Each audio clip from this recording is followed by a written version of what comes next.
Indian പ്രധാനമന്ത്രി Narendra Modi Israel പ്രധാനമന്ത്രി Benjamin നെതന്യാഹുവിനും Israel ജനതയ്ക്കും ആഗോള ജൂത സമൂഹത്തിനും പുതുവത്സരാശംസകൾ നേരുന്നു.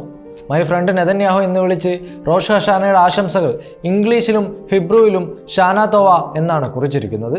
സമാധാനവും പ്രതീക്ഷയും ആരോഗ്യവും നിറഞ്ഞ പുതുവർഷം ആശംസിക്കുന്നു. ഈ ആശംസകൾ നേരുന്നത് ആരാണ്? ഏത് പശ്ചാത്തലത്തിലാണ്? കഴിഞ്ഞ 2 വർഷത്തിലധികമായി ഗസയിൽ ഒരു ക്രൂരമായ വംശഹത്യ നടക്കുന്നു. ഇസ്രായേൽ സൈന്യം നെതന്യാഹുവിൻ്റെ നേതൃത്വത്തിൽ ആയിരക്കണക്കിന് പലസ്തീൻകാരെ കൊന്നൊടുക്കുന്നു. കുട്ടികൾ, സ്ത്രീകൾ, വൃദ്ധർ, നിരപരാധികൾ. ബോംബുകൾ വർഷിക്കുന്നു, ആശുപത്രികൾ തകർക്കുന്നു, ഭക്ഷണവും വെള്ളവും മരുന്നും തടസ്സപ്പെടുത്തുന്നു. യുദ്ധമല്ല, ഇത് വംശഹത്യയാണ്, ജനസൈഡാണ്, അന്താരാഷ്ട്ര നിയമങ്ങൾ മുഴുവൻ ലംഘിക്കുന്ന ക്രൂരതയാണ്. ഈ സമയത്താണ് മോദി മൈ ഫ്രണ്ട് എന്ന് വിളിച്ച് ആശംസ നേരുന്നത്.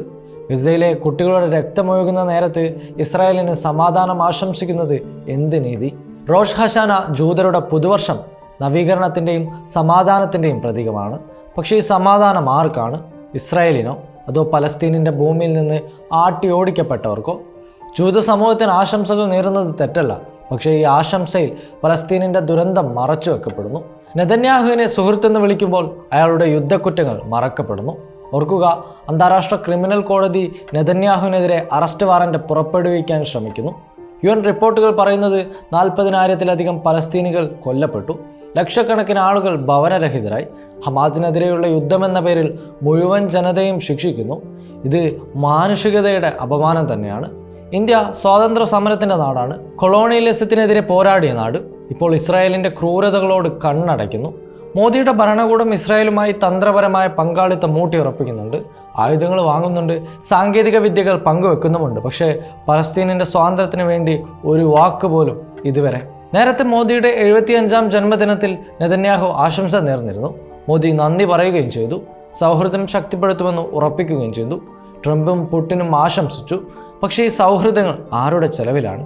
ഫലസ്തീനിലെ അമ്മമാർ തങ്ങളുടെ കുട്ടികളുടെ മൃതദേഹം ചുമക്കുമ്പോൾ ഈ നേതാക്കൾ പരസ്പരം ആശംസകൾ കൈമാറുന്നു. ജൂത കലണ്ടറിലെ 5786 വർഷം നവീകരണത്തിൻ്റെ വർഷം. പക്ഷേ ഗസയിൽ നവീകരണമല്ല, നാശമാണ് നടക്കുന്നത്. പ്രാർത്ഥനകളും ഭക്ഷണവും ഉത്സവങ്ങളും അതെല്ലാം നല്ലത്. പക്ഷേ ഈ ഉത്സവത്തിൻ്റെ പശ്ചാത്തലത്തിൽ ആയിരക്കണക്കിന് നിരപരാധികളുടെ രക്തമാണ് ഒഴുകുന്നത്. വെറുമൊരു ആശംസയല്ല, ഇതൊരു രാഷ്ട്രീയ നിലപാടാണ്. ഇന്ത്യയുടെ വിദേശ നയം മനുഷ്യാവകാശങ്ങളെ മറക്കുന്നത്. പലസ്തീനിന് നീതി ലഭിക്കണം, വംശഹത്യ അവസാനിപ്പിക്കണം. നമ്മുടെ നേതാക്കൾ സുഹൃത്തുക്കളെ തിരഞ്ഞെടുക്കുമ്പോൾ അവരുടെ കൈകളിലെ രക്തം കാണണം. Way2Nikah.com, the exclusive Muslim matrimonial site.